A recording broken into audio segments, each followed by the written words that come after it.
Tony was a very cool. They're getting ready to do their last go round. Yes, So I heard that.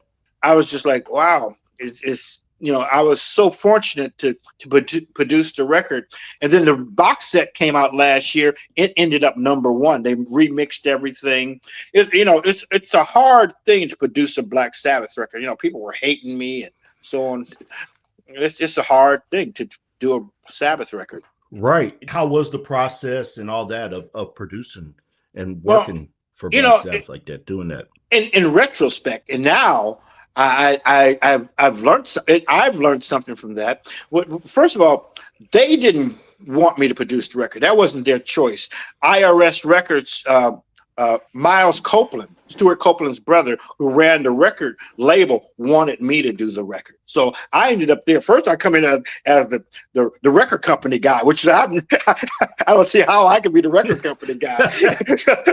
So I come in like that. Tony was very nice to me. He was a gentleman, perfect English gentleman. And he, I had this thing. I was trying to dry up the band. They had this big echo, the 80s big sound. I was going to dry it up and make it sound more like Nirvana, not try to make them sound like Nirvana, but just take less the cleanliness of it. Yeah, the tightness. And so I had a drummer named Cozy Powell. Cozy is one of the best, double bass drummers ever. So I go through everything for a day, all the drums and everything, and I tightened up the drums and, But when I first met Cozy, he said to me, he says, he had 4 drum sets set up, complete double bass, 4 complete drum sets in this big room. He says, I want to play on each drum set for 30 minutes. After the 2 hours that I'm going to take to play all these drums, I want you to let me know what pieces you like, what cymbals you like, and we can put together a drum set. I'm like, what the hell is he talking about? Oh, man. You just want to clean up the sound, man. Yeah, but he had 4 complete drum sets set up. Dang, I mean, I usually go and somebody says, here's my drum set. You know what I mean? Right. So we pick parts from each one. Yeah, he's like, we can put together a drum set or whatever you want to do. So he played on the drum set. I'm going, this dude is badass. So after he's finished playing, I just started picking drums. I like that one, like that one. I didn't know. So, it ain't gonna matter. This dude can play. Yeah, it's gonna sound great no matter what. So we put that together. So then we took 2 days to get his drum set sound right. And so then at the end of it, he listens to it. He's nodding his head. Yeah, that sounds good. And then at the end of it, he says, hey, Ern, he called me Ern. He says, Ern, he handed me a tape. He says, I'm Cozy Powell. Tomorrow, I want my drums to sound like Cozy Powell. Bam. He handed me the way his drums were recorded earlier, Wow.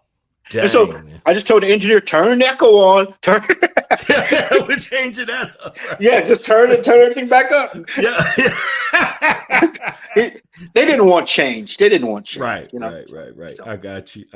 Yeah, man. I mean, they're probably set, and this is how we're gonna do it. They're gonna do it. Because Tony would say to me, he's like, I'd be like, it'd be like 8 o'clock. He's like, I was like, we're gonna go out here and do another take of it. He says, oh no, it's 8 o'clock. I'm getting ready to go to dinner. I'll see you tomorrow at 11. And he said to me, one thing I learned from him that was pretty cool. He said to me, he says, anything I'm going to play tonight, I can play tomorrow. I'd rather get some sleep and play tomorrow than stay up all night.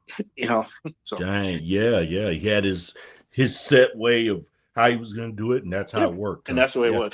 And one last thing about that session. So I'm doing two last things. One thing was I'm doing the session, and Tony's doing guitar solos out there, and in walks Jeff Beck and Brian May together, right? And so Tony says to me, he says, Ernie, what do you think of that? I'm like, what do I think of it? You should ask Jeff Beck and Brian May.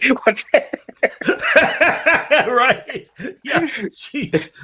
Yeah. Thanks for asking. Huh? Yeah, don't ask me. I'm just yeah. But anyway, that was interesting. And the last thing was, so while I was doing the record, I get some paperwork. It's a cease and desist, right? And it was from Sharon from, they're like, and Tony says, oh, don't worry about that. She does that to everyone. She's just trying to scare you. I'm like, well, she's doing a damn good job. It's working. Yeah, no joke, right? Yeah, but she does. I have heard stories like that about her and things, Yeah, but sure. I met her later on in life. We played the Oz Fest and all this kind of stuff. And she just said, oh, baby, that's business, nothing personal. Right. So. Yeah. Just trying to cover this or that. Right. Nah, I got you for sure. Hey, that'll trip you out though, man. You get that. You get that. You get a cease and desist with your name on it. Anyway. Hey, man, if you get that from Joe Smo, it'll freak you out, man. Right, exactly.